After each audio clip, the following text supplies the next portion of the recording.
فرمایا وَمَن يَتَّقِ اللَّهَ يَجْعَل لَّهُ مَخْرَجًا وَيَرْزُقْهُ مِنْ حَيْثُ لَا يَحْتَسِبُ، اور اس کو وہاں سے رزق دے گا جہاں سے وہ سوچ بھی نہیں سکتا، اس کو خیال بھی نہیں جائے گا. ایک تو تھا نا ہمارا خیال ہمیں یہاں سے مل سکتا ہے، ہم اس انسان سے فائدہ اٹھا لیں، ہم اس کی خوشامد کر لیں اور اس سے فائدہ اٹھا لیں.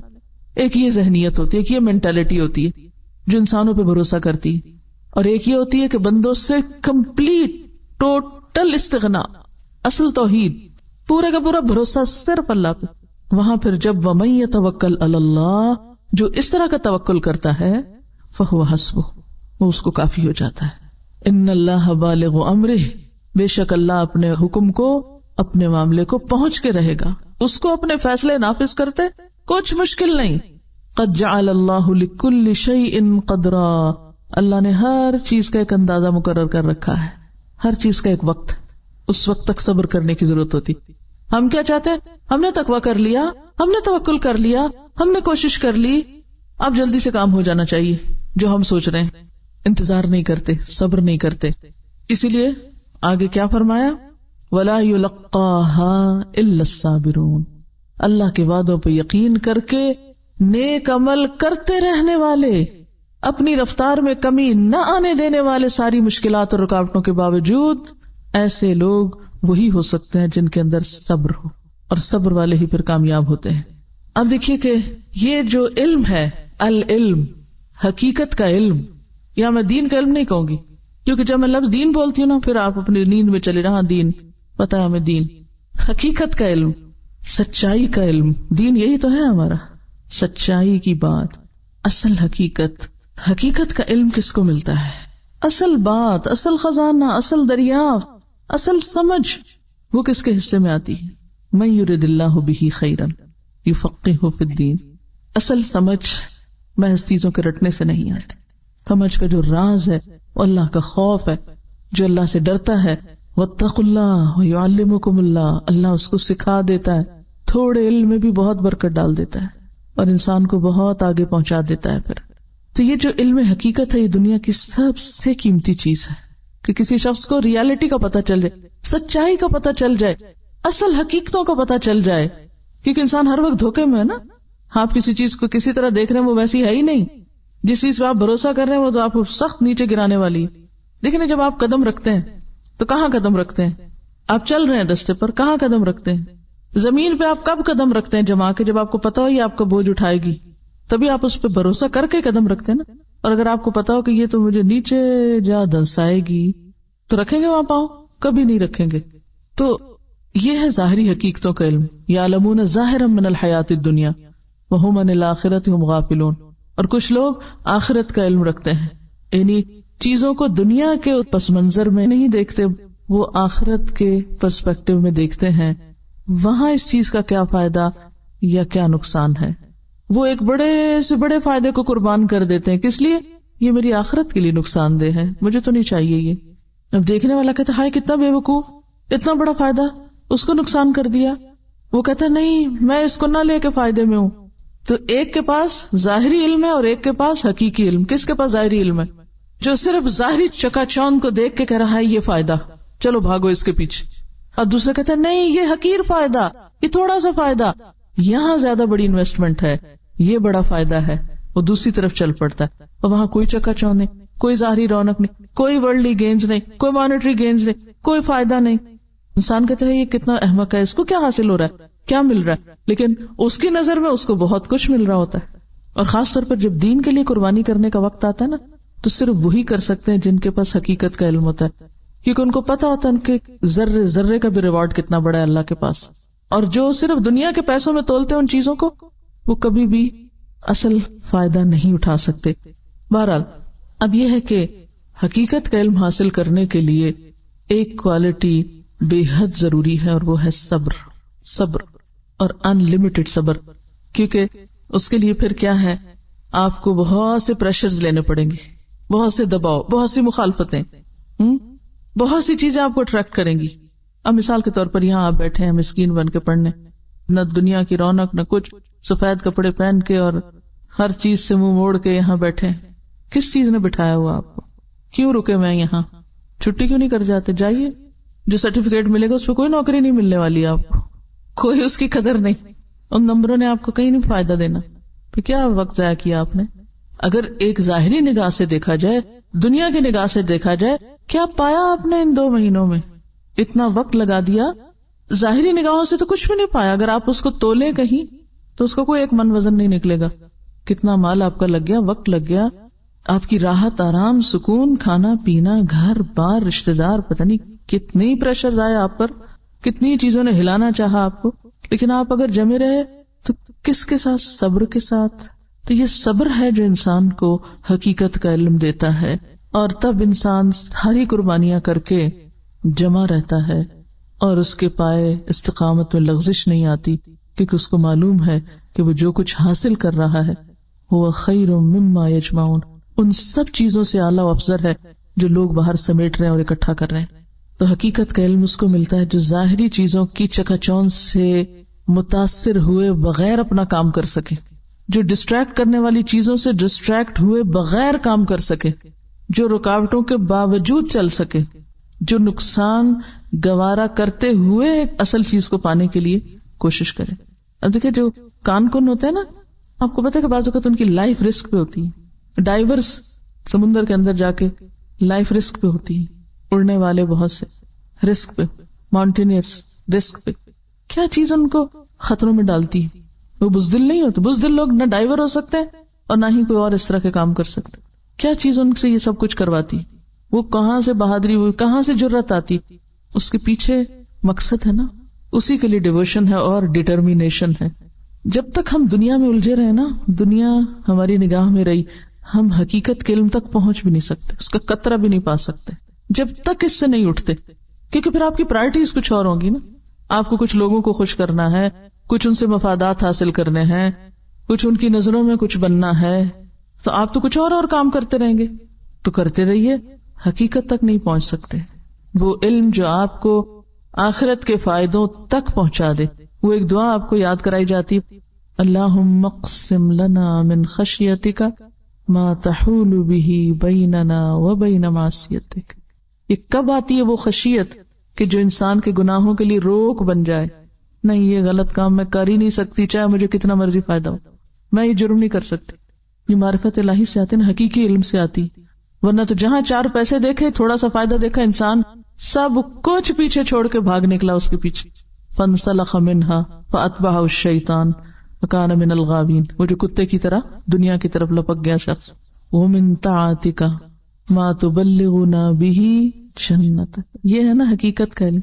ایسی اطاعت دے، ایسی فرما برداری دے کہ جو ہمیں تیری جنت تک پہنچا کے دم لے. اور وہ تبھی ہو سکتی ہے جب انسان ساری اٹریکشن سے نکل کر اللہ کے لیے خالص.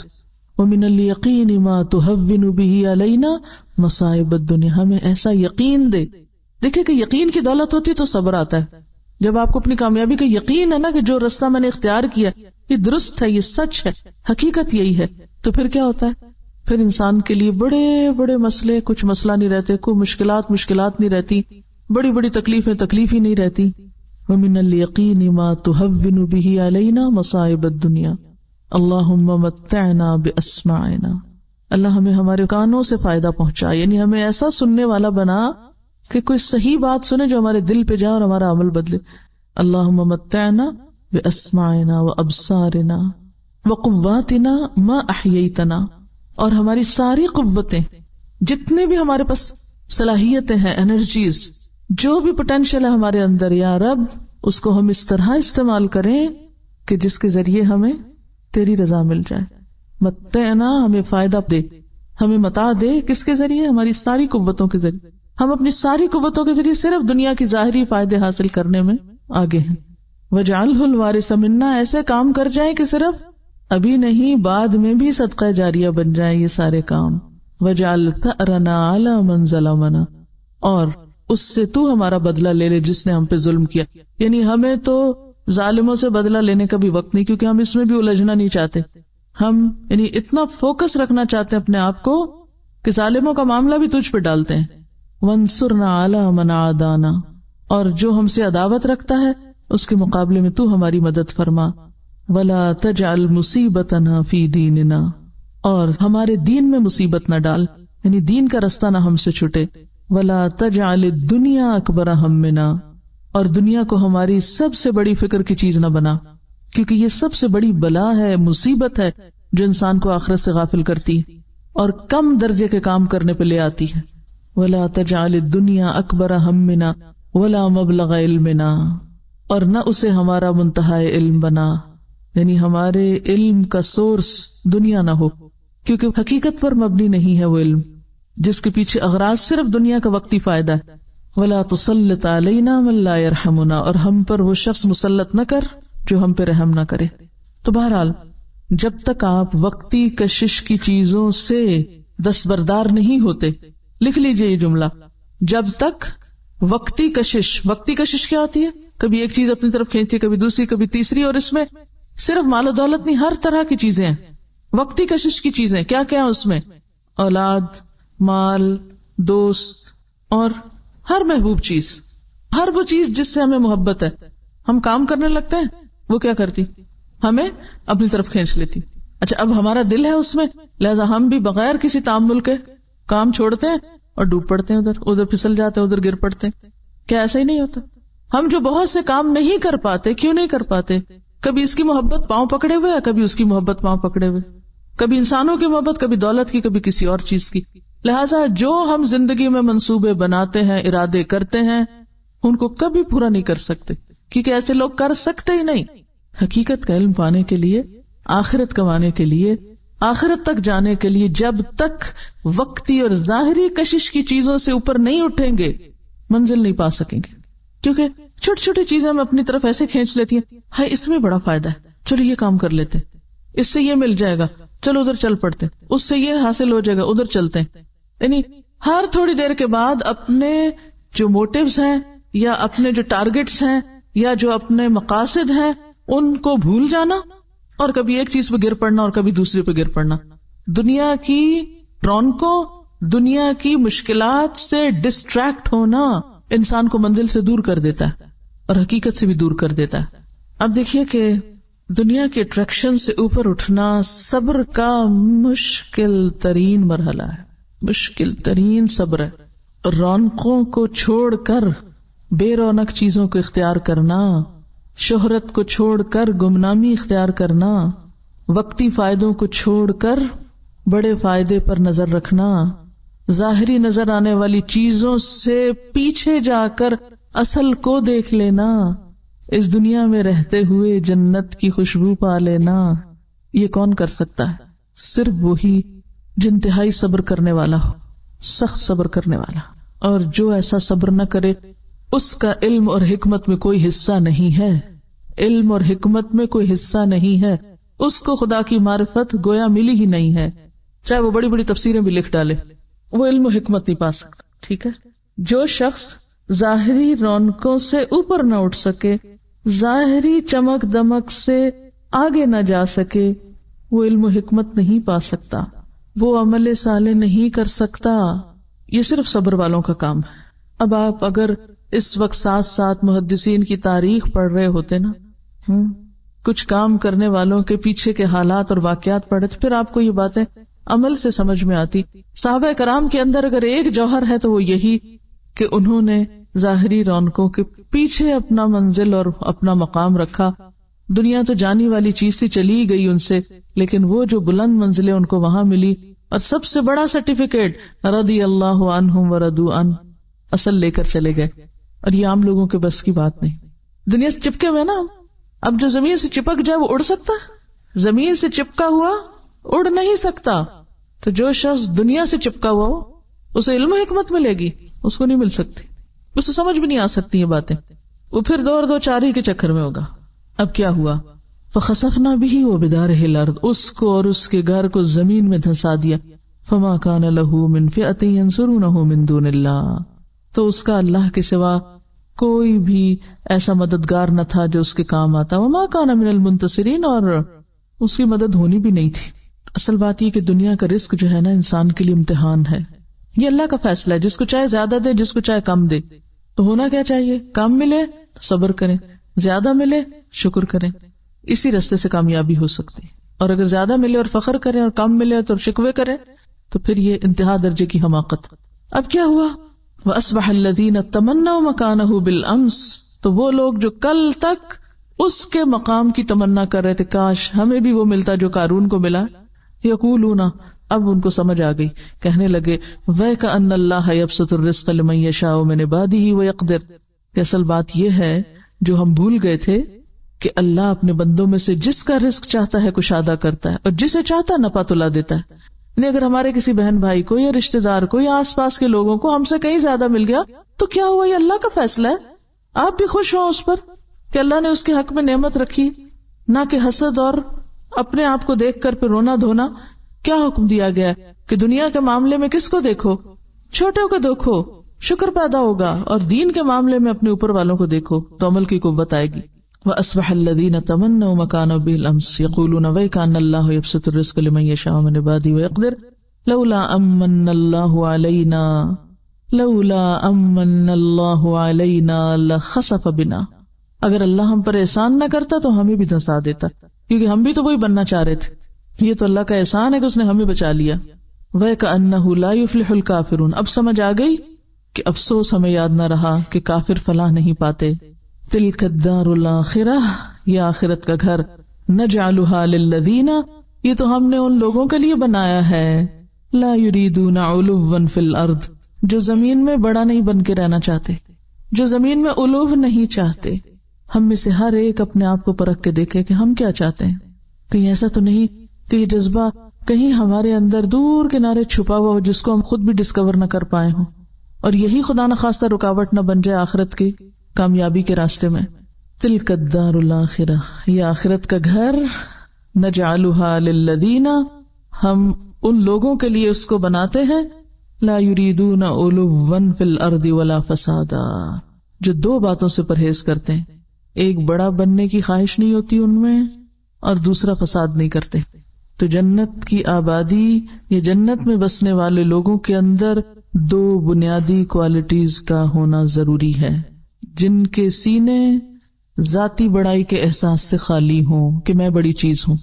اس چیز کو اندر سے نکالنا پڑے گا، اور یہ صرف اس وقت ہوتی ہے جب ہم لوگوں کی خوبیوں پر نظر رکھیں. عموماً ہم لوگوں کی خامیوں پر نظر رکھتے ہیں اور انہیں حقیر کرتے رہتے، کنڈم کرتے رہتے، یہ بھی زیرو ہے، یہ بھی زیرو، یہ بھی زیرو، اس میں یہ خامی، اس میں یہ، اس میں یہ، اور ان سب کے مقابلے میں ہم میں یہ خوبی، اور اپنے گناہ بھول جاتے ہیں، اپنی غلطیاں فراموش کر دیتے ہیں. تو یہ جو الوف کی اندر چھپی ہوئی ہوس ہے، جب تک یہ نہ نکلے انسان سیدھا نہیں ہو سکتا. اور یہ نکلتی ہے صرف اللہ کی معرفت سے. اللہ کی پہچان آتی ہے تو انسان کو پتا چلتا ہے میں کتنے پانی میں ہوں، میری کیا حقیقت ہے، میں کیا چیز ہوں، میں کہاں سے بڑا آ گیا، مجھ میں کیا بڑائی آ گئی. اور دوسری چیز ولا فسادا، نہ فساد کرتے. اور یہ جو فساد ہے یہ بھی کس کے نتیجے میں آتا ہے؟ علو کی خواہش کے نتیجے میں آتا ہے. تکبر کی وجہ سے فساد ہوتا ہے، کیونکہ ایک شخص خود کو بڑا منوانا چاہتا ہے، بڑا بننا چاہتا ہے، اور جب تک آپ کے اندر بڑا بنتے رہنے کی خواہش ہے آپ بگاڑ ہی بگاڑ کرتے رہیں گے، چاہے وہ اصلاح کے نام پر ہو. آپ دیکھیے کہ ہم میں سے کوئی یہ نہیں کہتا میں چاند سے بڑا ہوں، کوئی کہتا میں سورج سے بڑا ہوں، کوئی کہتا میں پہاڑوں سے بڑا ہوں. تو بڑا بننے سے مراد کیا ہے پھر؟ ہاں، انسانوں پہ بڑا بننے کی خواہش کہ میں انسانوں کے مقابلے میں بڑا ہوں، میں اس کے مقابلے میں بڑا، میں اس کے مقابلے میں بڑا. تو انسان کی کمزوری کیا ہے؟ یہ انسان کے اندر یہ جو بڑا بننے کی وہ چھپی ہوئی چور سی چیز ہے اندر، وہ دراصل دوسرے انسانوں کے مقابلے پر ہوتی ہے. اسی کی وجہ سے پھر انسان دوسروں کے حق مارتا ہے، دوسروں سے زیادتی کرتا ہے، ان کی غیبت کرتا ہے، ان کے ساتھ غصہ کرتا ہے، ان سے شکوے شکایات کرتا ہے، ان کو برا بھلا کہتا ہے، ان پہ بڑبڑاتا ہے. سب خرابیاں یہاں سے جنم لیتی ہیں، سب گناہوں کا منبع یہی بڑا. اسی لیے فرمایا نا کہ وہ شخص جنت میں جا نہیں سکتا جس کے دل میں رائی کے دانے برابر بھی تکبر ہو. رائی کا دانا وہ نہیں جنت میں جا سکتا، کیونکہ رائی جتنا بھی رہ گیا نا وہ کینسر، تو اس نے پھر پھیل کے سارے جسم کو لپیٹ میں لے لینا اور ہلاکت کر دینی ہے. اینڈ ریزلٹ پھر وہی ہوگا، اتنا بھی چھٹ گیا باقی. تو جب تک پوری طرح ایلیمنیٹ نہیں ہوتا یہ جذبہ، اس وقت تک اصلاح نہیں ہو سکتی، نہ اپنی اور نہ دوسروں کی. وہ اصلاح کے نام پر بھی فساد کرتا رہے گا. اچھا، اس کا کیسے پتا چلتا ہے کہ ہمارے اندر بڑا بننے کی خواہش ہے کہ نہیں؟ تھوڑا سا سوچئے، جب کوئی آپ پہ تنقید کرتا ہے آپ کا کیا حال ہوتا ہے؟ اگر کوئی آپ کی بات کاٹ دے تو آپ کا کیا ری ایکشن ہوتا ہے؟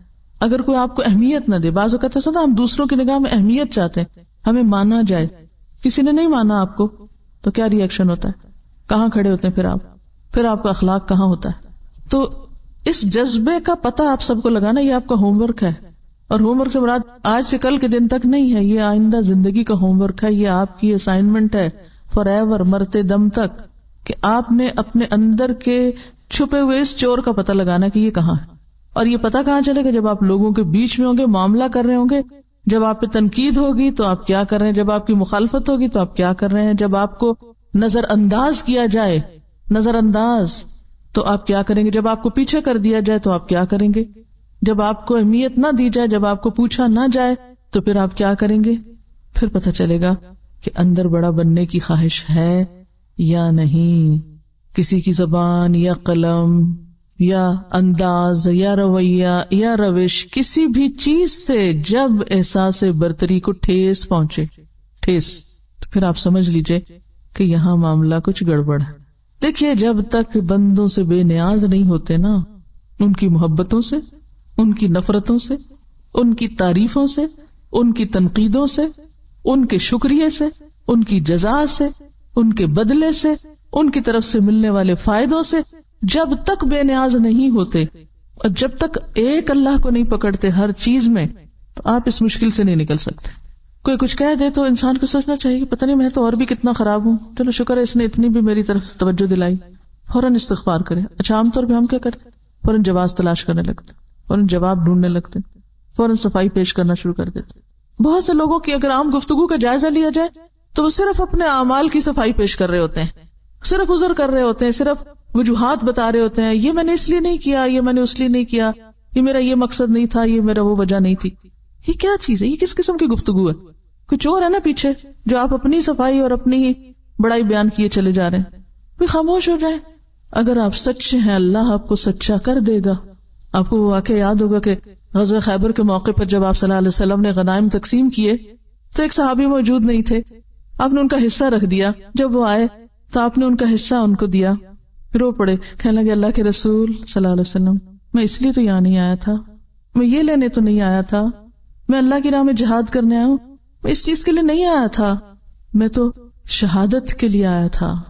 گلے کی طرف اشارہ کیا، میں شہادت کے لیے آیا تھا. آپ نے فرمایا اگر تم اپنی بات میں سچے ہو تو اللہ تمہاری بات سچی کر دے گا. جو تم چاہتے ہو اللہ وہی تم کو دے گا، کیونکہ اللہ تو بندوں سے نیت کے ساتھ معاملہ کرتا ہے نا. جس نیت کے ساتھ تم آئے ہو وہ تمہاری نیت پوری کر دے گا. اور واقعی ایسا ہوا. اگلے سال وہ غزوے میں شریک ہوا اور اس کے گلے میں تیر لگا. جہاں اشارہ کیا تھا اس نے کہ یا رسول اللہ میں مال کے لیے نہیں آیا تھا، میں تو اپنی جان دینے آیا تھا اللہ کے راستے میں، مجھے تو اپنا رب چاہیے تھا، مجھے یہ چیزیں نہیں چاہیے تھی. تو آپ صلی اللہ علیہ وسلم کو جو خبر ہوئی تو آپ نے فرمایا اللہ نے اس کی بات سچی کر دی کیونکہ وہ سچا تھا. قرآن میں گواہی آتی رجال صدقوا ما عہد اللہ علیہ. اللہ گواہی دیتا ہے ایسے لوگوں کی، رجال صدقوا ما عہد اللہ علیہ.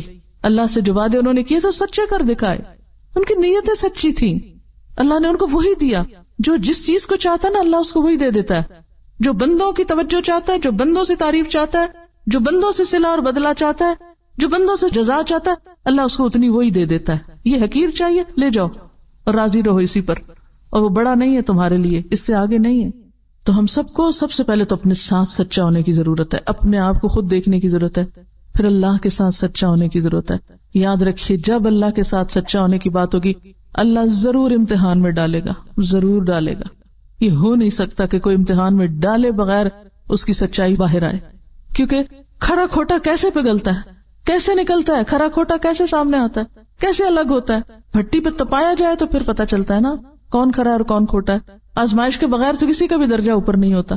تو ایک شخص جو اللہ کی خاطر نکلا ہو، اللہ کے دین سیکھنے کے لیے، اللہ کا دین سکھانے کے لیے، اس سے کوئی فرق نہیں پڑتا کہ کوئی اس کی تعریف کر رہا ہے، کوئی اس پہ تنقید کر رہا ہے، کوئی اسے شکریہ ادا کر رہا ہے یا نہیں، کوئی اس کو عزت دے رہا ہے یا نہیں، اس کو کچھ مل رہا ہے یا نہیں، کوئی فرق نہیں پڑتا. میں اس لیے تو نہیں آیا. جب اس کو کوئی سیٹ بیک ہوتا ہے، کوئی نقصان ہوتا ہے، کوئی اس کی ایکسپیکٹیشن ٹوٹتی ہے تو فوراً کیا کہتا ہے، میں اس لیے تو نہیں آیا تھا، میں اس لیے تو نہیں نکلا، میں اس لیے تو نہیں چلا، میں اس حقیر دنیا کے لیے تو نہیں آیا، مجھے کچھ اور چاہیے. وہ تو پھر دنیا کی طرف سے ملنے والے فائدوں پر بھی آنسو بہاتا ہے کہ یہ کیا ہوا، یا رب اس لیے تھوڑی کیا تھا، مجھے تو چاہیے تھا. اور میں تیرے سے کم کسی چیز پر راضی نہیں ہوں کہ تو مجھے نہ ملے اور یہ دنیا کی ٹھیکریاں مل جائے مجھے، تیرے سوا چھوٹی چیزوں پہ میں راضی نہیں ہوں. تو جب تک اس سے اوپر نہیں اٹھیں گے، لا یریدون علوا فی الارض ولا فسادا، اس وقت تک وہ حاصل نہیں ہو سکتی جس کا وعدہ ہے. اور اللہ کتنا قدردان ہے، من جاء بالحسنہ، جو ایک نیکی لایا، فلہ خیر منہا، اللہ اس سے بہتر اس کو بدلہ دے گا. ومن جاء بالسیئہ، اور جو برائی لایا، جس نے برائی کی، فلا یجزی الذین عملوا السیئات الا ما كانوا یعملون، تو وہ نہ بدلہ دیے جائیں گے ان برائیوں کو جو انہوں نے کیے مگر وہی جو وہ عمل کرتے رہے. آخرت کا گھر ان لوگوں کے لیے ہے جو زمین پر اپنی بڑائی نہیں چاہتے اور فساد نہیں کرتے. تو اپنی بڑائی کے بارے میں یا تکبر کے بارے میں چند ایک احادیث یاد دہانی کے لیے رسول اللہ صلی اللہ علیہ وسلم نے فرمایا، کیا میں تم کو اہل جنت کے بارے میں بتا دوں کہ جنت والے کون ہیں؟ یاد رکھو، ہر وہ ضعیف اور کمزور شخص جس کو لوگ حقیر اور ضعیف سمجھیں. جنت کے بادشاہ کون؟ اہل جنت کون؟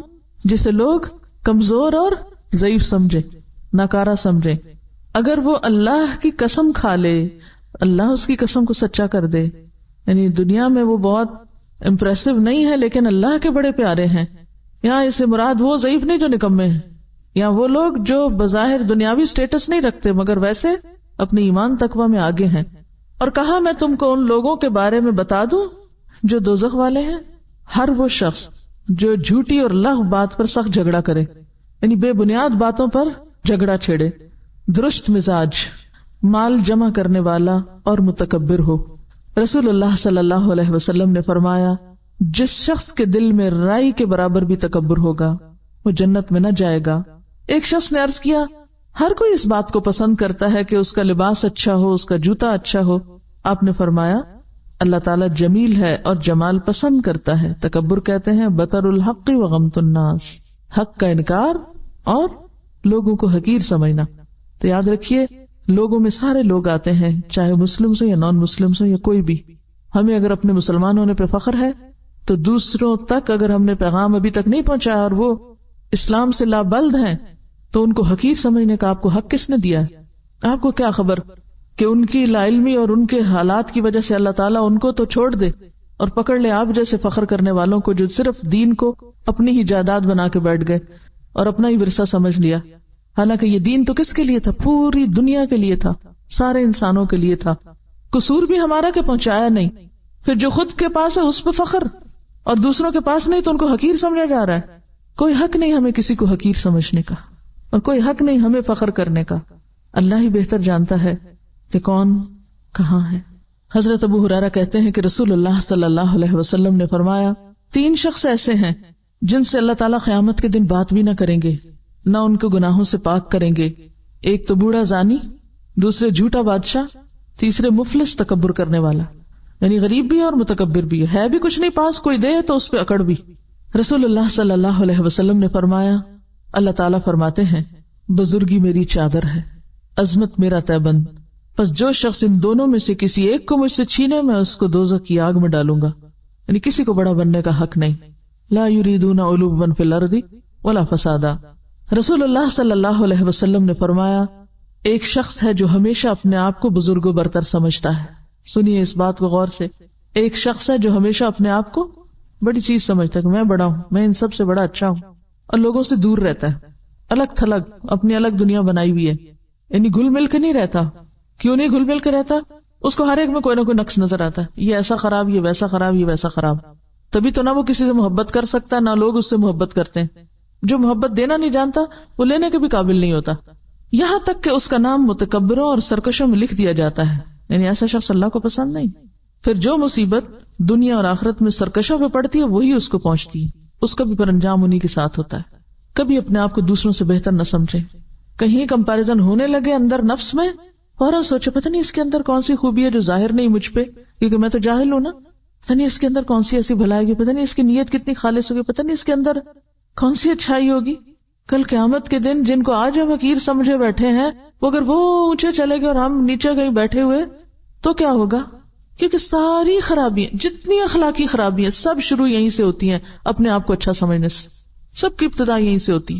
تو جہاں سمجھے، جہاں یہ نفس میں یہ فتنہ اٹھنے لگے میں بہتر ہوں، اور جس کے ساتھ خود کو کمپیئر کر رہے ہیں، فوراً سوچیں پتہ نہیں اس کے اندر کیا خوبی اور بھلائی ہوگی جو میرے اندر نہیں. میں اپنی صرف کسی ایک بات کی وجہ سے اپنے آپ کو اچھا سمجھ رہی ہوں، کیا معلوم کسی اور کے اندر کیا کیا اچھائیاں چھپی ہوئی ہیں. کیونکہ اللہ کے بہت سے بندے ایسے ہیں جو اپنی نیکی ظاہر بھی نہیں کرنا چاہتے اور آپ کو پتہ ہی نہیں، اور آپ ان کے بارے میں معلوم نہیں کیا سے کیا گمان کیے بیٹھے. رسول اللہ صلی اللہ علیہ وسلم نے فرمایا بدترین بندہ وہ ہے، بدترین، جس نے اپنے آپ کو دوسروں سے بہتر جانا، جس نے اپنے آپ کو دوسروں سے بہتر جانا اور تکبر کیا اور اللہ بزرگ و برتر کو بھول گیا. بدترین ہے وہ بندہ جس نے لوگوں پہ جبر اور قہر کیا اور خداوند قہار و جبار کو بھول گیا. بدترین ہے وہ بندہ جو دین کے کاموں کو بھول گیا اور دنیا کے کاموں میں محو ہو گیا اور قبروں اور جسم کی بوسیدگی کے خیال کو فراموش کر دیا. مرنے کو بھول گیا، وہ اتنا دنیا میں منغمک ہوا. بدترین ہے وہ بندہ جس نے فساد ڈالا، حد سے تجاوز کر گیا اور اپنی ابتدا اور انتہا کو بھول گیا. ابتدا بھی انسان اگر اپنی یاد رکھے تو کبھی تکبر نہ آئے. جب وہ خون کا لوتھڑا تھا، جب اس کی کوئی شکل نہ تھی، وہ مضغہ تھا، وہ علقہ تھا. حضرت ابو ہریرہ کہتے ہیں کہ رسول اللہ صلی اللہ علیہ وسلم نے فرمایا 3 چیزیں نجات دینے والی ہیں، انسان کو بچانے والی ہیں، سیو کرنے والی، اور 3 ہلاک کرنے والی. نجات دینے والی چیزیں، نمبر 1 ظاہر و باطن میں اللہ سے ڈرنا، نمبر 2 خوشی اور ناخوشی دونوں حالتوں میں حق بات کہنا، انصاف کی بات کرنا. یعنی کسی کے بارے میں آپ خوش ہیں کہ اس نے آپ کو کوئی فائدہ پہنچایا ہوا ہے، یا کسی سے ناراض ہیں، بات انصاف ہی کی ہو. نمبر 3 دولت مندی اور فقیری دونوں حالتوں میں اعتدال اختیار کرنا، زیادہ ہے تب بھی، تھوڑا ہے تب بھی، اعتدال سے زندگی بسر کرنا. یہ نہیں کہ جب زیادہ ہو تو انسان پھولنے لگ جائے، اترانے لگ جائے اور یہ سمجھے یہ سب میرے زور بازو اور میرے علم کا نتیجہ، اور جب کچھ نہ رہے تو مایوس ہو جائے. دیکھیے مایوس کیوں ہوتا ہے انسان؟ مایوس صرف وہ شخص ہوتا ہے جو اپنی کامیابیوں کو اپنی قوت اور اپنے علم اور اپنی صلاحیت کا نتیجہ سمجھتا ہے. تو جب تک تو زور ہوتا ہے نا تو وہ سمجھتا ہے میں بڑی چیز ہوں. جب زور ختم ہو جاتا ہے اب وہ بے بس ہوتا ہے اور اسے پتہ چل جاتا ہے اب میں کچھ نہیں کر سکتا، پھر وہ انتہائی مایوس ہو جاتا ہے. ایک انتہا پہ تکبر ہے اور دوسرے انتہا پہ مایوسی ہے. جو معتدل انسان ہوتا ہے نہ وہ پھولتا اور اتراتا ہے، نہ وہ خوشی میں آپے سے باہر ہوتا ہے اور نہ وہ غم میں آپے سے باہر ہوتا ہے. وہ مایوس بھی نہیں ہوتا، وہ آخری درجے تک اللہ کی رحمت سے امید رکھتا ہے کہ میرا رب مجھے تنہا نہیں کرے گا، میرا رب مجھے رسوا نہیں کرے گا، میرا رب میرے ساتھ ہے. کلا ان معی ربی سیہدینی، میرا رب میرے ساتھ ہے، مجھے راہ دکھا دے گا. تو نیکیوں پہ پھولنا اور جب نیکی کی توفیق نہ مایوس ہو کے بیٹھ جائے، نہیں، دونوں انتہائی رویے ہیں جو نقصان دہ ہیں. جو شخص ہمیشہ واقعی سچے دل سے ہی سمجھتا نا میرے پاس جو کچھ بھی ہے یہ میرے رب کا دیا ہوا، میرا نہیں ہے، تو جب وہ چیز نہیں بھی رہتی نا پھر بھی وہ کہتا ہے اللہ تیرا شکر، تو نے دیا. جیسے ایوب علیہ السلام، تو نے دیا تیرا شکر، تو نے لیا تیرا شکر. وہ جانے پہ کسی چیز کے ناراض نہیں ہوتا اپنے رب سے، وہ مایوس نہیں ہے، کہتا رب تو نے دیا تھا نا، تیرا مال، تیری امانت. اور یہی وجہ کہ ایسے لوگ بڑے بڑے صدموں میں بھی اپنے آپ کو سنبھالے رکھتے ہیں. وہ اپنے ہوش و آواز گم نہیں کر بیٹھتے، وہ کسی نقصان پر خود کو نہیں نقصان پہنچا دیتے، وہ کسی کے مرنے کی خبر سن کے خود کو نہیں مار بیٹھتے، کیونکہ وہ اعتدال میں ہے. اور ہلاک کرنے والی چیزیں، نمبر 1 وہ خواہش نفس جس کی پیروی کی جائے، یعنی جو دل میں اب انسان کرنا شروع کر دے، وہ خواہش نفس جس کی پیروی کی جائے، وہ حرص اور بخل جس کا انسان غلام بن جائے، اور آدمی کا اپنے آپ کو دوسروں سے بہتر خیال کرنا. ہم سب اپنا جائزہ لیں. اتنا افسوس اور دکھ ہوتا ہے بعض اوقات اچھے بھلے دیندار پڑھے لکھے لوگوں کو کہ جن کو تھوڑی سی 4 باتیں دین کی پتہ چل جائے وہ باقی سب کو بے وقوف سمجھنے لگتے ہیں اور حقیر سمجھنے لگتے ہیں اور اپنے آپ کو بڑی چیز سمجھنے لگتے ہیں. ہر ایک پہ انگلی اٹھانا پھر فرض سمجھتے ہیں، ہر ایک کی غیبت کرنا اور پیچھے بیٹھ کے ان کی باتیں کرنا، ان کے نزدیک پھر کوئی وہ برائی نہیں رہتی اس میں. تو یہ جو فتنہ ہے نا خود کو بڑا سمجھنے کا، رائی کے دانے برابر بھی رہ گیا نا اندر تو جنت میں جانے کے قابل نہیں ہے انسان، کیونکہ سارے فساد اور بگاڑ یہاں سے شروع ہوتے ہیں. اور جنت تو پرامن بستی ہے، تو بگاڑ کرنے والے لوگ اگر وہاں پہنچ گئے تو وہ جنت کا مزہ بھی حرام کر دیں گے سب پر، وہ وہاں بھی فساد شروع کر دیں گے، وہاں بھی لڑائی جھگڑے اور ادھر کی بات ادھر لگا ادھر کی ادھر لگا، کیونکہ وہ صرف اپنے سوا کسی اور کا حق نہیں سمجھتے نا کسی چیز پر. اور اس پر ابھی آپ کو بہت محنت کرنی پڑے گی، صرف ایک لیکچر سے ٹھیک نہیں ہوگا معاملہ، ساری زندگی آپ کو اس پر کام کرنا ہے. اور پتہ کہاں سے چلتا ہے کہ جب کوئی آپ کی غلطی بتائے، جب کوئی آپ پہ تنقید کرے، جب کوئی آپ کو روکے کسی چیز سے، تو پھر آپ کا حال کیا ہوتا ہے؟ وآخر دعوانا ان الحمد للہ رب العالمین۔